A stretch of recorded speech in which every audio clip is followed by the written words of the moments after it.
Operation లేకుండా మోకాలు మరియు నడునొప్పులకు అత్యాధునిక చికిత్స. చిన్న ఇంజెక్షన్ తో పరిష్కారం. Elites pain and pain management. నమస్తే, వెల్కమ్ టు ఐ డ్రీమ్. నేను మీ మాధురి. ఎగ్జామ్స్ రిజల్ట్స్ వచ్చాయి. ఇప్పుడు అంతా చాలామంది కూడాను మ్యాక్సిమం ఆనందంతోనే ఉన్నారు.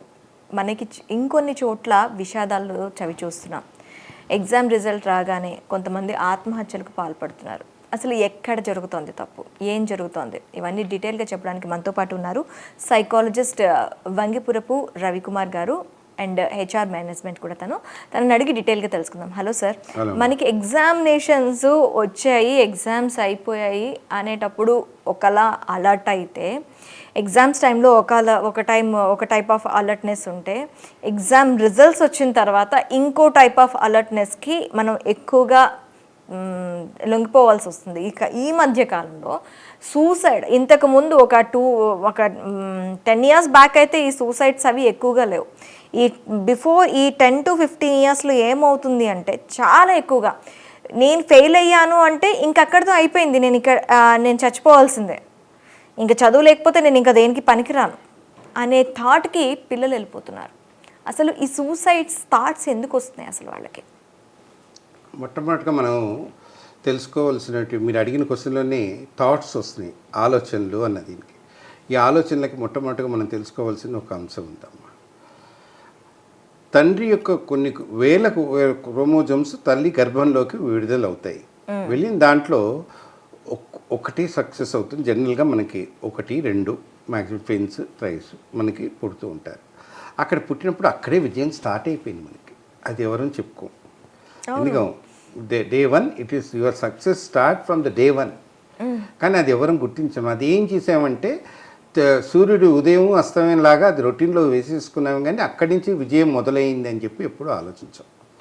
తర్వాత మనం కొంత వయసు వచ్చిన తర్వాత పాకటము, పరిగెత్తటం, పడటము, దెబ్బలు తినటం అయినా కానీ వదలకుండా దాన్ని నేర్చుకుంటూ పరుగు దాకా వచ్చేస్తాం. అక్కడ మరి ఆ విజయాన్ని ఎప్పుడు గుర్తించాం. ఎందుకంటే ఇవన్నీ మన దగ్గర ఉన్నాయి కాబట్టి మనం గుర్తించట్లేదు. తర్వాత అంటే అవి మనం స్వతహాగా నేర్చేసుకున్నాం, తెలియకుండా నేర్చేసుకున్నాం. అవి నేర్చుకోవాలని కూడా మనకి తెలియదు ఆ వయసులో. మరి అది లేని వ్యక్తికి తెలుస్తుంది దాని బాధ ఏంటి అనేది. అది ఇప్పుడు నడవలేని వాళ్ళకి నడక వాల్యూ తెలుస్తుంది, కంటి చూపు లేని వాళ్ళకి కంటి వాల్యూ తెలుస్తుంది, మాట్లాడడం రాని వాళ్ళకి మాట్లాడడం వాల్యూ తెలుస్తుంది. ఇవన్నీ మనకి ఆల్రెడీ మనం ఇవన్నీ స్వతహాగా మనకి చేయి పట్టి నడిపించకపోయినా పట్టుకుని ఏదో ఒకటి సపోర్ట్ తీసుకొని నడిచిన పిల్లలు ఉన్నారు. ఇది అంటే ఇక్కడ ఏమైపోయింది, విజయాన్ని మనం ఐడెంటిఫై చేసుకోలేకపోతున్నాం. తర్వాత ఏమవుతుందంటే చాలా మటుకు విద్యార్థులు చేయంగానే మొట్టమొదటిగా స్కూల్కి వెళ్తున్న రోజునాడు ఎంత హ్యాపీగా వెళ్తారమ్మా, చాలా సరదాగా మా స్కూల్స్ ఫ్రెండ్స్ చదువుతామని వెళ్తారు. అంటే స్కూల్కి ఎందుకు వెళ్తున్నారు? 2 విషయాలు కదా. నలుగురితో కలిసి ఉండటం ఎలా, తర్వాత తనకు కావాల్సినటువంటి మేధాశక్తికి ఎలా పదును పెట్టుకోవాలనేది విషయానికి వెళ్తున్నారు. కానీ ఈ రెండింటిని మర్చిపోతున్నారమ్మా.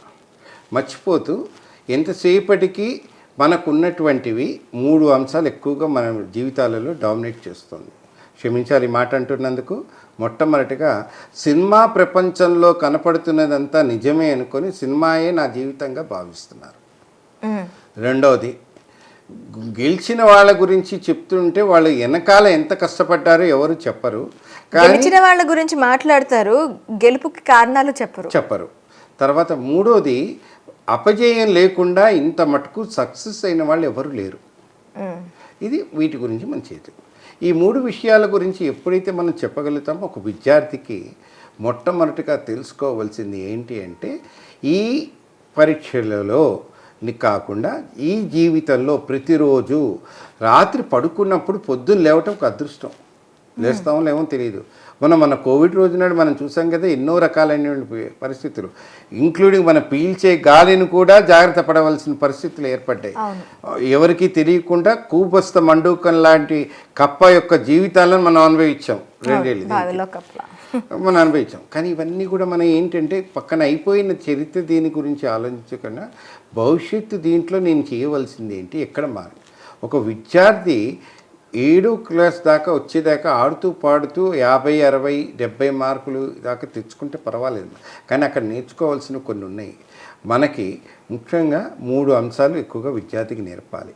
ఆటపాటలలో తన శరీరం యొక్క సౌష్ఠతను పెంచడానికి ప్రయత్నం చేయాలి తల్లిదండ్రులు. రెండవది అతని మెమరీని పెంచడానికి ప్రయత్నం చేయాలి. అది ఎవరిని చెయ్యం. మా అబ్బాయి తిన్నాడా, చూడటానికి బాగున్నాడే అనుకుంటాడే కానీ వాడు కరెక్ట్గా ఒక 1/2 కిలోమీటర్ కూడా పరిగెత్తలేని పరిస్థితుల్లో ప్రస్తుతం ఉంది. ఆఖరిగా మా పిల్లవాడు ఈరోజు 12ంటికి మధ్యాహ్నం నిద్ర లేచాడని చెప్పుకోవటం ఒక ఫ్యాషన్గా మారిపోయింది. అంటే రాత్రి పగలుగా, పగలును రాత్రిగా మార్చడానికి కారకులు పేరెంట్స్. దానికి చుట్టూ ఉన్న వ్యవస్థలు చాలా ఉన్నాయి. కానీ ఇవన్నీ ఎప్పుడైతే ఈ మూడిటిని వాళ్ళకి సరిగ్గా తెలియచెప్తే ఏ విద్యార్థి నేను అందుకని మేము చాలా విషయాల్లో చెప్తుంటామా, 10th ఫెయిల్ అవ్వటానికి ప్రాక్టీస్ చేయాలి. 10th ఫెయిల్ అవ్వటం అంత కష్టం.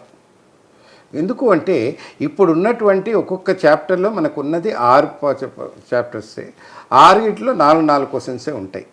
మనకున్నది స్కూల్ నడిచేది 223 రోజులు సంవత్సరానికి. రోజుకి 1 గంట సేపు చదివితే మీకు అన్ని సబ్జెక్టులలో కూడా you going to cover up the lot of 3 times cover చేసుకోవచ్చు సిలబస్. కానీ మనం ఏం చేస్తామంటే బర్త్డే వస్తే చదవము, అన్నయ్య పెళ్ళి అవుతే చదవము, పక్కింటి వాంట్లో ఏదైనా గొడవ అవుతుంటే చెవులు ఎక్కువగా ఆకర్షణ ఇవి చేయటము, తర్వాత ఏదైనా ఒక నెగిటివ్ విషయం ఉంటే దాని మీద గంటలు డిస్కస్ చేయటము. ఇవన్నీ చేయటం వల్ల ఏమవుతుంది అంటే మోస్ట్ ఆఫ్ ద టైమ్స్ పిల్లలకి నెగిటివ్ ఎక్కువగా తొందరగా చుచ్చుకొని వెళ్ళిపోతుంది మెదడులోకి, పాజిటివ్ చేయని. తర్వాత నా చిన్నప్పుడు తీరనటువంటి కోరికలు నా పిల్లల మీద తీర్చుకోవటం అనేది కూడా చాలా తప్పు ప్రయత్నం. ఆఖరిగా ప్రస్తుతము ఉపాధ్యాయులకు కూడా ఒక విధంగా చేతులు కట్టాము. కానీ ఉపాధ్యాయుల మటుకు నాకు తెలిసినంత మటుకు ఎవరు కూడా ఇష్టపూర్వకంగా రావట్లేదు. అవును, అదొక ఆప్షన్. ఎక్కడ గతి లేకపోతే నేను విద్యా బోధన దీనికి వస్తానని అనుకుంటున్నాను. ఆప్షన్ కింద వస్తుంది.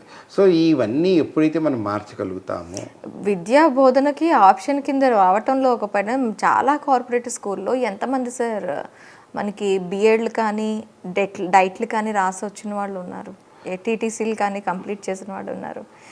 ఇప్పుడు అంతా విద్యా సంస్థల్లో కూడా ఇంజనీరింగ్ డిగ్రీ పుచ్చుకున్న వాళ్ళు, లేదంటే ఎంటెక్ చేసిన వాళ్ళు అలా వస్తున్నారే. కానీ విద్య ఎలా బోధించాలి అని సక్రమంగా తెలిసిన వాళ్ళైతే ఇప్పుడు ఎవరు విద్యా బోధనలో కనిపించట్లేదు మనకి. అంటే దీనికి కారణం మందే తప్పు కదమ్మా. రాజకీయ వ్యవస్థలో ఉన్నవాళ్ళు కూడా విద్యా వ్యవస్థలో ఉండటం, తర్వాత విద్యార్థి ఉపాధ్యాయుడికి ఇవ్వవలసినటువంటి బాధ్యతలు. ఇప్పుడు మీకు అమెరికా, జర్మనీ లాంటి దేశాలలో రైతుకి టీచర్కి ఇచ్చినంత ఇంపార్టెన్స్ మన దగ్గర ఎక్కడ రాలేదు. అవును, ఇద్దరిని చులకనగా చూస్తారు ఇక్కడ. దానివల్ల ఏం జరుగుతుందంటే విద్యార్థికి ఎవరైతే శిల్పి బొమ్మ చెక్కినప్పుడు ఎంత బాగా చెక్కాడని అన్నప్పుడు విద్యార్థిని చెక్కగలిగే సామర్థ్యములు మన ఉపాధ్యాయుడికే ఉన్నాయి. అతనికి మనం పూర్తి అవకాశాలు ఇవ్వట్లేదు. ఇచ్చినా కూడా కొన్ని నెగిటివ్ సంఘటన వల్ల అందరినీ కట్టేస్తున్నాం ఒకటే దాంట్లో. అంటే దీనివల్ల జరుగుతున్నది ఏమిటంటే విద్యార్థి యొక్క పరువు ఒక ఆటలో ఉన్నారనుకోండి, ఈరోజు ఓడిపోతే రేపు ఎట్లా గెలవాలని చెప్పేది అతనికి తెలుస్తుంది. మనం ఆడనీయం. ఎంతసేపటికి పొద్దున్న నుంచి సాయంత్రం దాకా ఒక టేప్ రికార్డర్ స్విచ్ ఎలా అయితే ఆన్ చేస్తామో అది వాళ్ళకి బైహార్ట్ చేయటమే పెడుతున్నాం. ఎప్పుడన్నా కానీ ఒక విద్యార్థి యొక్క ప్రోగ్రెస్ రిపోర్ట్ తీసుకున్న తర్వాత 5 సబ్జెక్టులలో తక్కువ వచ్చిన మార్కులు ముందర అడుగుతాం. ఇది చాలా చేసే పొరపాటు.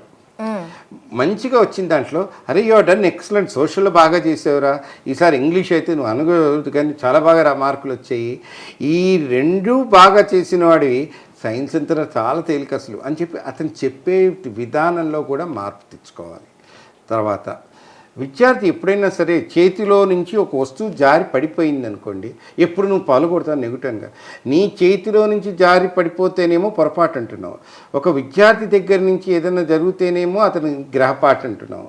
ఎప్పుడైతే ఈ రెండిటి వ్యత్యాసాన్ని మనం తెలుసుకొని విద్యార్థిని సరైన దీనిలో అతను అండర్స్టాండ్. రెండోది, చిన్నప్పుడు పిల్లవాడు స్కూల్ నుంచి పరుగున వచ్చి ప్రతిరోజు వాళ్ళ టీచర్ ఏం చేసింది నేను చెప్తున్నప్పుడు మొదట్లో సరదాగా నవ్వుతూ ఉంటాం. కొంత వయసు వచ్చిన తర్వాత రోజు ఇదే చెప్తావురా నువ్వు విసుకొని పెరుగుతుంది. అది ఎప్పుడు చేయకూడదు.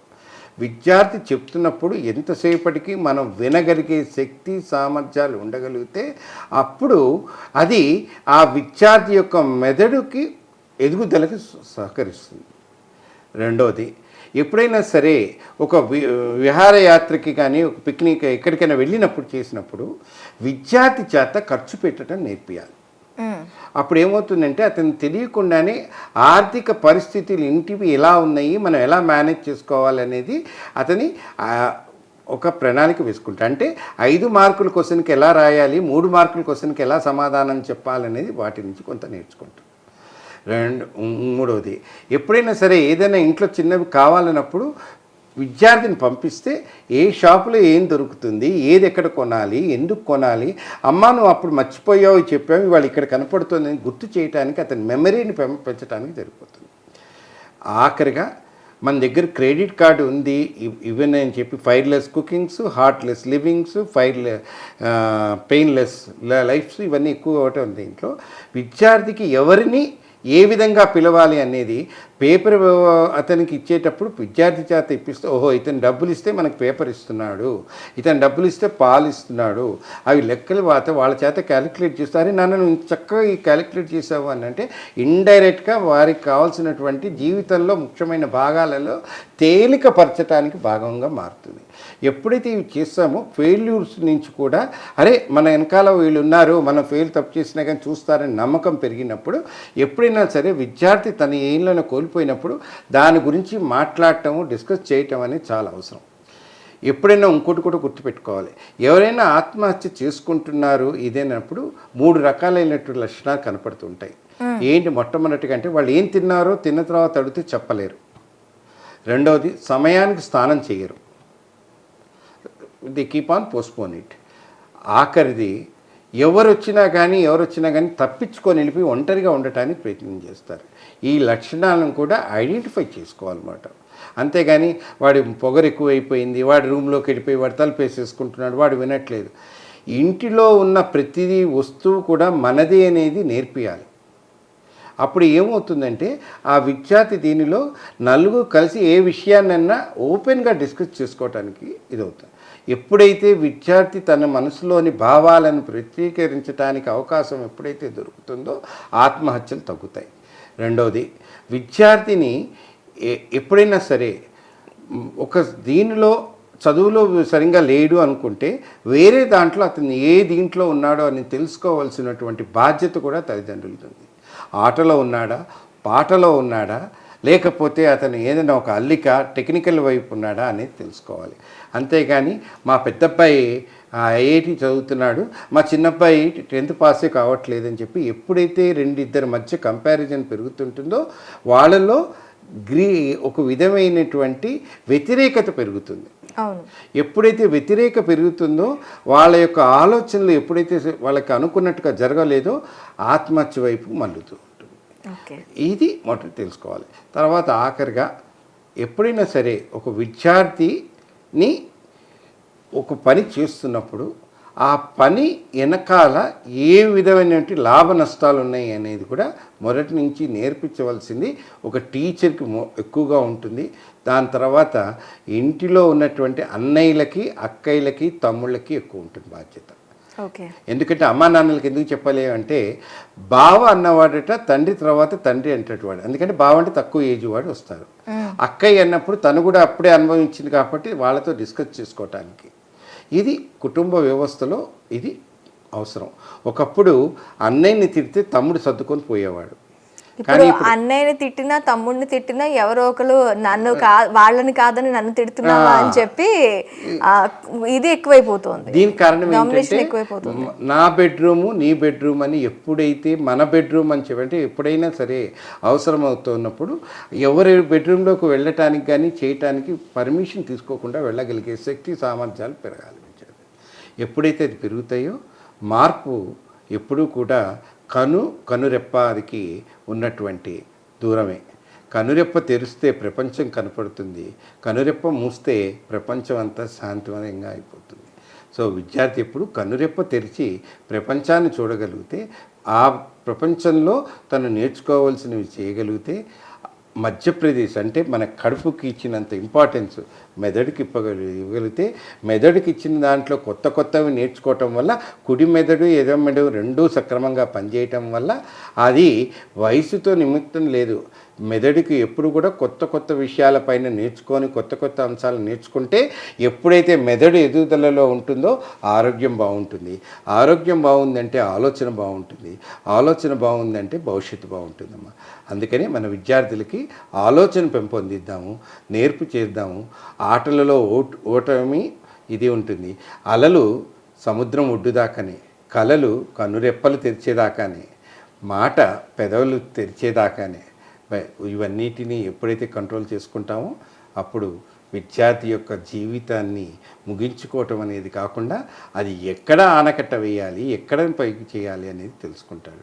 అప్పుడు అతను ఒక ఫిషర్మెన్గా మారి ఎక్కడ దానికి కావాల్సినవి దొరుకుతాయి, ఎక్కడ వల వేస్తే నాకు కావాల్సినవి దొరుకుతాయి చేస్తాయని తెలుసుకున్న రోజునాడు ఆత్మహత్యలు అనేవి కూడా చాలా దూరం అవుతాయి. Okay sir, thank you very much.